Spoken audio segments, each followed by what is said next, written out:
14 मार्च 2025 की रात Delhi high court के जस्टिस यशवंत वर्मा के सरकारी घर में आग लग गई। ये घटना जज के घर के एक स्टोर रूम में हुई।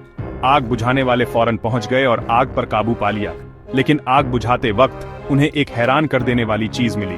मलबे में काफी सारा जला हुआ पैसा मिला। इस खोज ने न्यायपालिका और पूरे देश में हंगामा मचा दिया। जला हुआ पैसा, ज्यादातर 500 के नोट, देखते ही शक पैदा करता है। ये घटना होली के दिन हुई, जब ज्यादातर लोग रंगों और खुशियों के साथ त्योहार मना रहे थे। जज के घर में इतनी बड़ी रकम का होना, वो भी छुट्टी वाले दिन, सबको हैरान कर गया और तरह तरह की बातें होने लगी। ये मामला जल्दी ही लोगों और मीडिया के ध्यान का केंद्र बन गया। जस्टिस वर्मा, जो उस वक्त अपने परिवार के साथ भोपाल में थे, ने पैसे के बारे में कोई जानकारी होने से इनकार किया। उन्होंने एक बयान जारी करके कहा कि यह पैसा उनका नहीं है। उन्होंने दावा किया कि जिस स्टोर रूम में पैसा मिला, वो उनके निजी रहने के हिस्से में नहीं था। उन्होंने कहा कि ये एक सामान्य जगह थी जहां घर के नौकर, माली और CPWD, central public works department के लोग सामान रखते थे। जस्टिस वर्मा ने अपनी छवि खराब करने और न्यायपालिका में उनकी स्थिति को कमजोर करने की साजिश का आरोप लगाया। उन्होंने अपनी बेगुनाही का दावा किया और इस मामले की पूरी जांच करवाने की बात कही।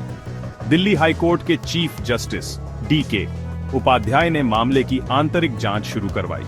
शुरुआती जांच से पता चला कि कोई बाहरी व्यक्ति स्टोर रूम में नहीं घुस सकता था, जिससे मामला और भी उलझ गया।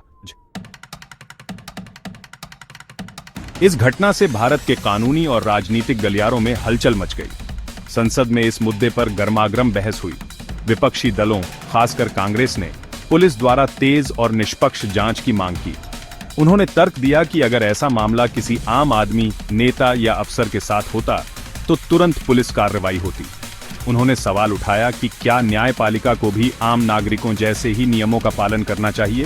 सत्ताधारी BJP ने मामले की गंभीरता को स्वीकार करते हुए ध्यान कर्नाटक में मुस्लिम आरक्षण पर चल रही बहस की तरफ मोड़ने की कोशिश की। इस राजनीतिक उथल-पुथल के बीच उपराष्ट्रपति जगदीप धनखड़ ने इस मामले की जांच के लिए एक कमेटी बनाने के भारत के मुख्य न्यायाधीश के फैसले की तारीफ की। उन्होंने इस मुद्दे पर प्रधानमंत्री नरेंद्र मोदी समेत सभी संबंधित लोगों के साथ बातचीत की जरूरत पर जोर दिया। जस्टिस वर्मा के घर की इस घटना ने भारतीय न्यायपालिका में पारदर्शिता और जवाबदेही के बारे में गंभीर सवाल खड़े कर दिए हैं। जले हुए पैसे का स्रोत अभी भी एक रहस्य है। क्या ये किसी गैरकानूनी काम का हिस्सा था, या जैसा कि जस्टिस वर्मा का दावा है, क्या ये किसी बड़ी साजिश का हिस्सा था? जस्टिस वर्मा के षड्यंत्र के आरोपों की सच्चाई का पता लगाना अभी बाकी है। इस घटना ने न्यायपालिका में ज्यादा पारदर्शिता और जवाबदेही की जरूरत पर लोगों के बीच बातचीत को बढ़ावा दिया है। पूर्व अटॉर्नी जनरल मुकुल रोहतगी ने पूरी और निष्पक्ष जांच की जरूरत पर जोर दिया। उन्होंने भारत में जजों पर महाभियोग चलाने की प्रक्रिया की जटिलताओं पर प्रकाश डाला।